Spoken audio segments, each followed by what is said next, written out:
Yeah, this question's for Des, actually, if that's all right. On broadcast, it said that you would give some advice to Jordan Massey when you were running the marathon.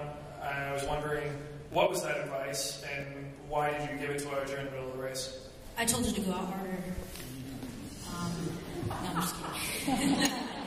No, I mean, we were on the back, and it seemed really aggressive, and she was covering a lot, and we weren't running tangents, and I just said, be patient on the tangents. Like, this is the group we need to be in.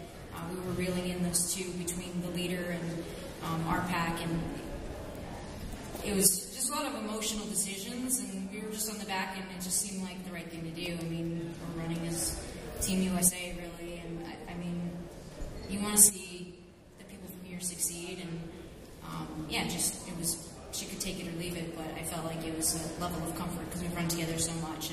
And Sarah was there as well, Sarah Holland, so it was just general advice. And sometimes it's me telling myself something too. If I say this out loud, I'll remember as well. So it was twofold. Yeah, thank you. This is for Scott. It's very unusual here to have a pack that large make the firehouse turn together, and even more so to have, I think, 8 guys left coming off heartbreak. Why do you think that pack A was that large and stayed that much together as long as it did? I'm not really sure, to be honest. I was really surprised that so there was the group ahead of me at 13, and that's approaching the fastest mile of the course. And for whatever reason, those guys kind of slammed on the brakes and ran 5 minutes from 15 to 16, and I ran 4:35 or 4:40 to catch up. But the 4:35 or the 4:40 was it felt smooth. So I don't really know. That's kind of baffling to me, which is one of the reasons I took the lead. They were playing this cat and mouse game kind of where they would push on the hills and then slow on the kind of respites in between, and I was like, that's not going to go well for me. So I just kind of went to the front and tried to wind it up in a way that I was comfortable doing and keep it really constant. So, I mean, you'll have to ask Karui and Desisa and those guys, because that's not what I would have done if I had been up front. For Scott? Who else, Michael? For Scott, so it's one thing to, be talking about what you're thinking when you're leading first half of the race. What about when you come off Heartbreak Hill and you're with a bunch of 204 guys? Are you then start thinking tactics?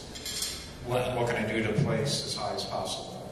Yeah, I mean, I thought the same thing at 22 miles, maybe even more intensely. But yeah, I mean, I kind of knew when we got over Heartbreak that if they were going to keep playing the cat and mouse game, that was not going to be good for me. If they were going to go 5 minutes and then 4:35 and 5 minutes or whatever they wanted to do, I wanted to just get into my top gear and grind and basically time trial the last 4 or 5 miles as fast as I could go. So maybe that's not the best decision tactically, but that was going to be the best decision for me. And then I got dropped pretty quickly. So it ended up, not a lot of tactics went on there. It's just me trying to get to the finish line as quickly as possible. So we got one more question for this group, and then we'll bring in the next group. For Scott and Jared, you guys as the American men, part of the top group, aside from Gail and Rob, have taken a lot of heat for not having a sub-2:10 marathon over the last couple of years. Describe for both of you what it's like to finally break through and have that special sub-2:10 and run 2:09. It's about dang time.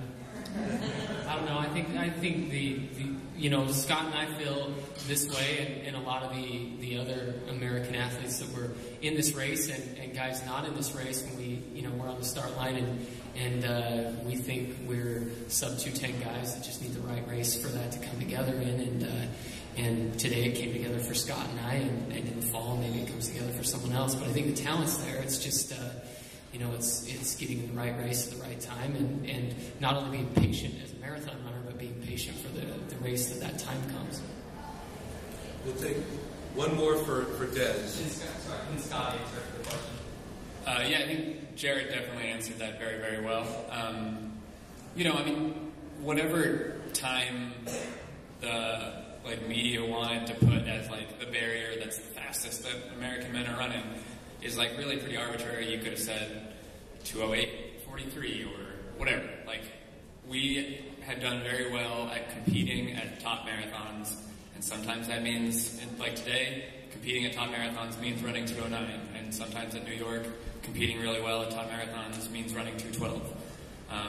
So, I don't know. I mean, I've never felt like pressure to rip a marathon or go chase a fast time because something you guys say.